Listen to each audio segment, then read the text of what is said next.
Greetings and welcome to another episode of Q Points Podcast. I am DJ Sir Daniel.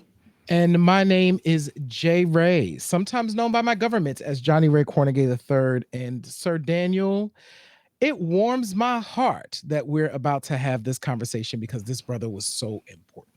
Absolutely, because Q Points Podcast is the podcast dropping the needle on Black music history. And as Jay Ray kind of foreshadowed, tonight's subject is a name that is not necessarily a household name, but should be. Yep. Before people started throwing around the term super producer as far as hip hop is concerned, this gentleman was being that. Yep. And actually is the foundation for a record label, is a foundation for New Jack Swing. We'll get a little bit into that. And also is part of the reason why hip hop earns a lot of early hip hop groups earn some like major platinum hits.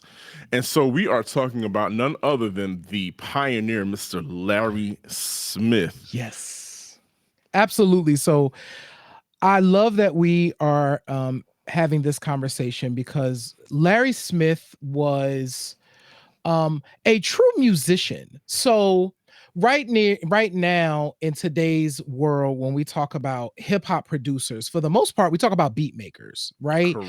Correct. These are individuals that, they've mastered the MPC, or right now they're using computers, Fruity Loops, and all of that.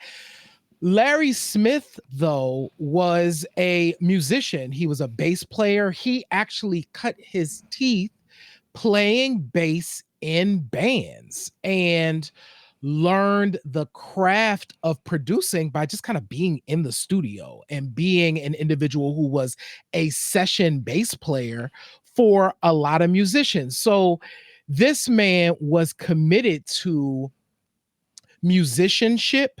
Mm-hmm.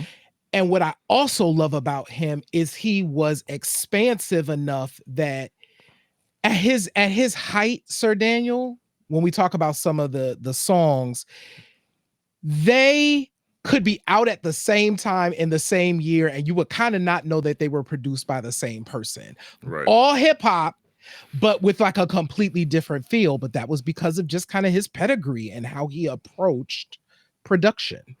Absolutely, and it should be said Larry Smith was self-taught. Yes. He, from what I understand, he listened to James Brown records and taught himself how to play the bass by just plucking along and playing along with the records. And to his credit, like I said in the beginning, the term super producer got adapted, I would say back in the early 2000s. Mm-hmm. You had the onset of like the Neptunes, yes, Timbaland. Prior to that, Babyface, LA, Jimmy Jam LA, and Terry Lewis. Jimmy Jam and Terry Lewis. And so when we talk about those people, they had artists that worked underneath them for a majority of their recording life. And so I think it's funny that we're talking about Larry Smith now, to your point about people, hopping on their laptop and creating a beat right then and there. You have people doing MPCs. Now everything is on the laptop now. Yep. But Jerry, I think it's important that we discuss the importance of an artist, or the benefit of an artist working with a singular producer. Yeah. Oh, that whole idea. Well, there's a couple of things that made records special. When you are working with a singular producer, it's like a meeting of the minds. Yes. Now, there are experiences in music history where that does not work out, where that meeting of the minds ain't meeting, right? But when it does, it's beautiful, right? So, example, Michael Jackson and Quincy Jones, right? We would not have gotten Off the Wall. We would not have gotten Thriller if not for the musical marriage of those two folks together. Janet Jackson and Jimmy Jam and Terry Lewis. It is a match made in heaven. And the beauty of Larry Smith is because he was a musician, right? He also had the opportunity to kind of select which rappers. So when he finally started getting into this hip hop thing, because of course, as we talked about, he comes from bands late 60s or in the 70s, and then hip hop emerges, right, as this thing. Well, being from a musical background, being from the music background that he's in, he's like, well, okay, this is a thing that's emerging now. I'm producing now. I have an opportunity to now produce some of these rappers, but he gets to pick the rappers, right? So perfect example is him working with Whodini. So of course, Whodini's first record came out, their self-titled album. It's fine. It's produced in Europe. They're on Jive, but Jalil wanted to work with Larry Smith. And Larry Smith is like, okay, well, as the story goes, this is as the history goes, Larry Smith is like, I mean, I ain't heard nothing, whatever. I don't know if it's how is this going to work, whatever. But of course, Larry Smith comes on board and produces their monster of a second album, Escape. It's all him. And so that beauty of working with one person who gets you, who's crafting a sound for you, it cannot be beat. And it's something that we should do more of today, I think. I agree. I'm going to piggyback on everything that you said and say that for upcoming artists, if you can, I would implore you to go that route, to marry somebody musically as a producer and work on creating a sound for you, for yourself, for your career, because not only will you do you increase the likelihood of creating hits, but like J. Ray said, you will create your own sound. But the beauty about that is, even though you've created your own sound as an artist, what that relationship helps to do is to strengthen you as an artist. Yes. Because when you work with somebody day in and day out, you become a studio rat, as they say. You develop a work ethic. It makes you a better artist. And so what that then does, when you're ready to branch out and to work with other people, to work with other producers, what works for you. You know what effect works best on your vocals. Yeah. I don't like that snare is too sharp. I need a flatter snare. Those are the things that you're able to do. So that's just the benefit I believe, of working with a producer for a long period of time and creating a sound together. And unfortunately, we don't hear a lot of that much anymore. There are a few people that have relationships, like, Kendrick has really created something special with Mustard, and so on and so forth for a lot of people today. So I think that we have to keep that in mind, and we see that we have Larry Smith as a pillar. Even though he's not a household name, but he is a pillar. He is a prime example of what having a signature sound can do. Because to your point, J. Ray, Larry Smith not only worked with Whodini, but he worked with Run-D.M.C.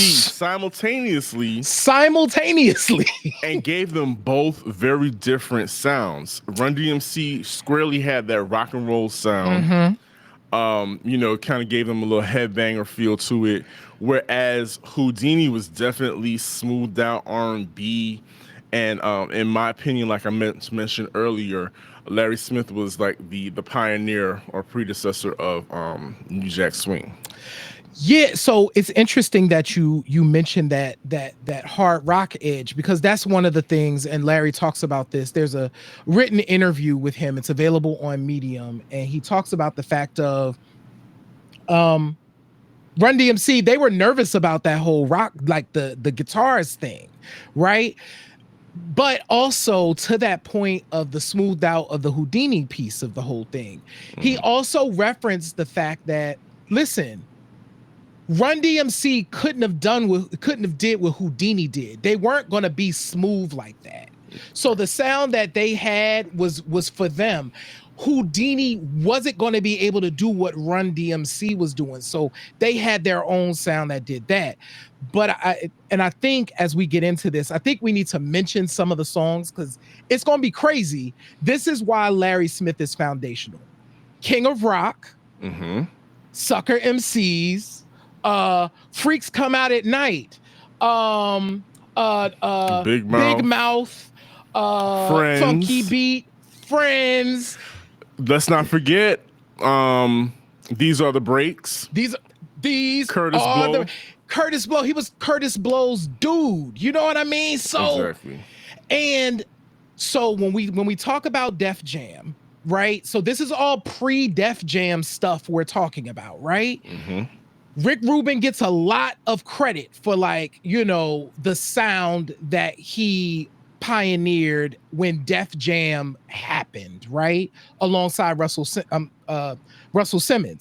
But it was Russell and Larry at first that was creating these sounds. So it's really Larry Smith is a pioneer. Absolutely. One of my favorite facts about when we were researching this topic is knowing that Crush Groove actually stands for Curtis and Rush, because they're all running in a crew. Curtis Blow, Russell Simmons, who is known as Rush, right? Where we get Rush Management, and then of course he founds Def Jam. But we're talking about Larry Smith helped broker relationships with a lot of these. A lot of these foundational independent hip hop labels like Profile Records, Jive. Of course, we got did you say Select? Yeah. A lot of these different labels that really became homes for a lot of early hip hop artists, including the Fat Boys and artists of that ilk. And so it's so important labels wouldn't have those relationships with hip hop artists unless they were provided with quality sound, with quality records that the streets were buying. And if we're going to talk about, there's always one really important record. So, J-Ray, we've recently had a string of bad weather, and you know who I kept thinking about? Especially on the snow days, I kept thinking about parents. I can't imagine being a parent and having to come up with things like to occupy your children's time, but at the same time, they're missing school, so you want it to be a productive time as well.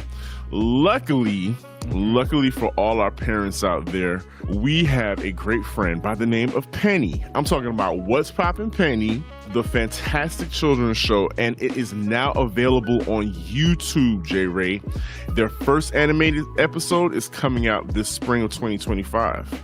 That's right, DJ Sir Daniel. So it is the goal to have 1,000 subscribers on the What's Poppin' Penny YouTube page. So parents, caregivers, teachers, trusted adults, if you can hear the sound of our voices, go on over to YouTube and subscribe to What's Poppin' Penny so that your brownstone buddies can check out the animated version of the show when it is released this spring. It doesn't matter, even if you're already subscribed and listening to the show on Apple, Spotify, or wherever you listen to your favorite podcasts, you gotta go over to YouTube and hit that subscription button. Subscribe. Peace.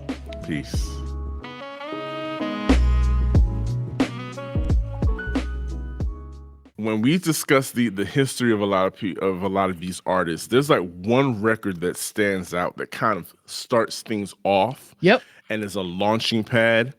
And an important record that we want you all to know about, audience, is a record called Action.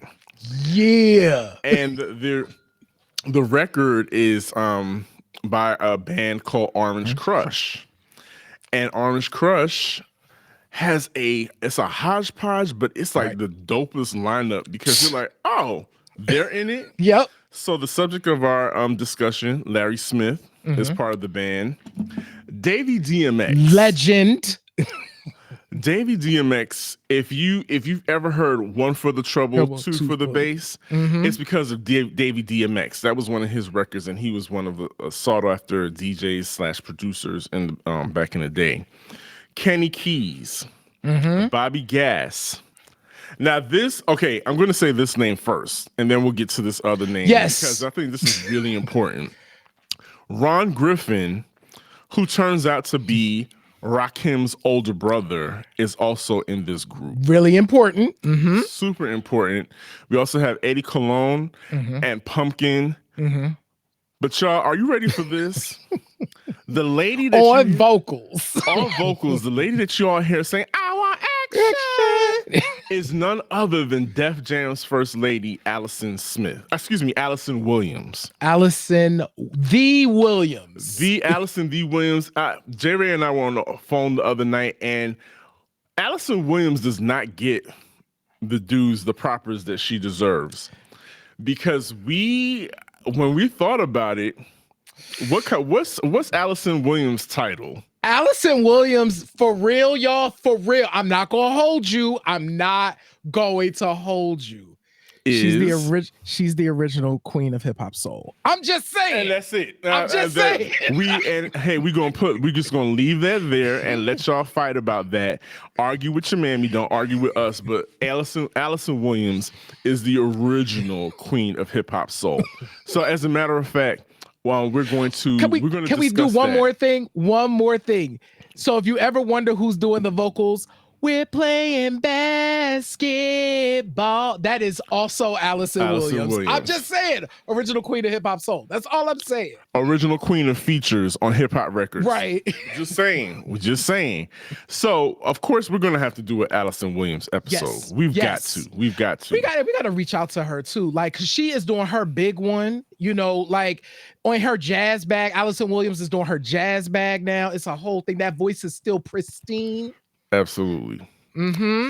So yeah. So shout out to Allison Williams. But that song Action, I was listening to it, getting ready for the show, and I was like, we all know that break beat. We all know that break beat. And we all know when you hear, some people think I'm nice, some people think I'm nasty, but if you really want to know, just ask me. When you hear that, you have to listen to Action, because that is exactly where they got the whole vibe for that record from Michelle Lay's Nicety. That's Action right there by Orange Crush. A very, very important hip hop record, along with we can't go on without mentioning Jimmy Spicer. Yes. Yes. Dollar Bill, y'all, and of course not the Double Dutch. Is it the Double Dutch Bunch? I think that's the the Bubble. No. The Bubble Bunch. Yes. That's Larry Smith as well.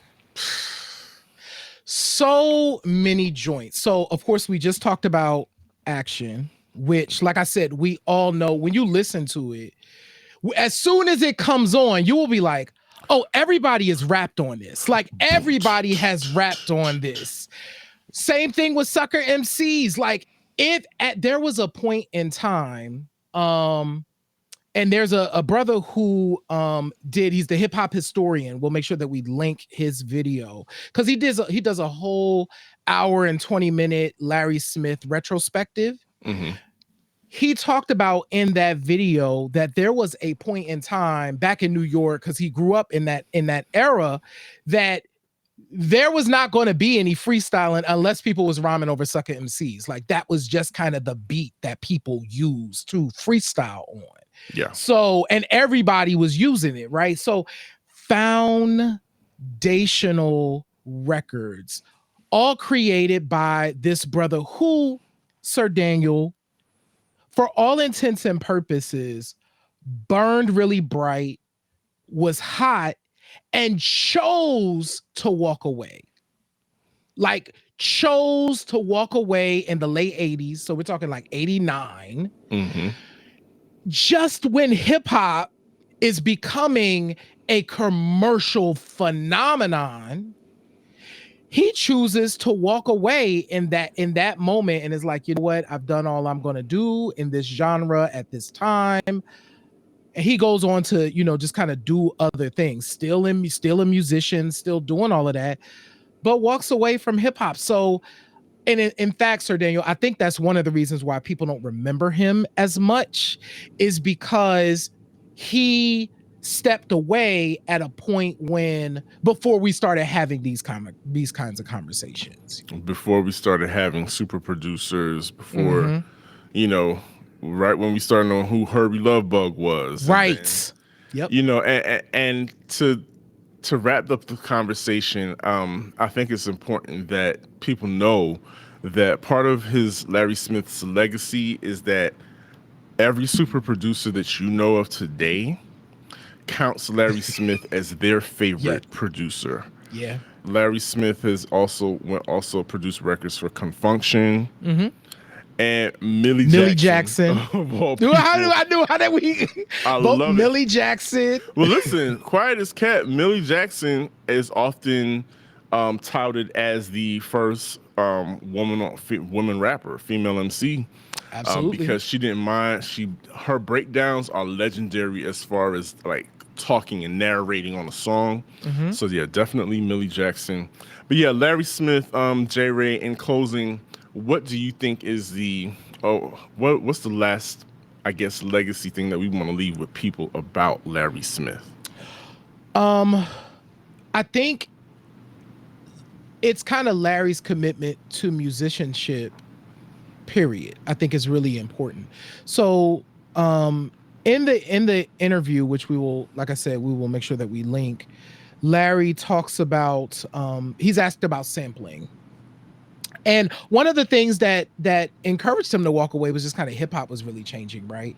He talked about the fact that the Bomb Squad, came in and just kind of kicked in the door, and it was just like a whole other sound. And at the same time, he was committed to not sampling, right? He was committed to crafting sounds, creating sounds, and hip hop almost kind of move, while I, we're saying that, he walked away, also hip hop kind of walked away from, the kind of work that he was doing. What's crazy is I do think that Chad and Pharrell kind of picked up that mantle in the 90s and kind of like ushered it back. But I think that big thing is just kind of his commitment to musicianship, I think is really important to remember. And man, I think that is it. I think it's important that we lift up these artists that at a time when hip hop was brand spanking new was also trying to innovate. And Larry Smith was definitely innovating. What about you? I think you wrapped it up in a very, very pretty bow. Mm-hmm. I would ask our listeners to go back and listen to a lot of those records Mm-hmm. and just and luxuriate in the pre-sampling Yes. slickness of it all, the big beats, Mm-hmm. the synthesizers that are Mm-hmm. still mimicked to this day, Yep. the melodies that you cannot stop. If as soon as you hear Friends, you automatically hear the melody in your Yep. head. You can't not hear it. You can't. 5 Minutes of Funk. All of Yep. those songs are embedded in our collective psyche, and we have Larry Smith to thank for that. So thank you for joining us, and as we salute Larry Smith, one of the founding fathers of hip hop production. Yes. J. Ray, please let the people know how they can continue to support us as we take Q points on further into 2025. Absolutely, y'all. Thank you so much. If you can see our faces or hear our voices, that is the most important thing. Please subscribe wherever you are so you can get notified when we have new episodes. Please go ahead and share the show with your friends, family, colleagues. If you enjoy Q Points, chances are they will enjoy Q Points as well. Make sure that you visit our website at qpoints.com. There you can check out all of our older episodes of the show. You can read our blog and our news. You can sign up for our newsletter there. You can also support us too. If you visit our store at store.qpoints.com, you can get some fresh gear and all of that stuff. Thank y'all. We love y'all. That's right. And as I always say at the end of every episode, in this life, you have a choice. You can either pick up the needle or you can let the record play. I'm DJ Sir Daniel. I'm J Ray, y'all. And this has been Q Points Podcast, dropping the needle on Black music history. We will see you on the next go round. Peace. Peace, y'all.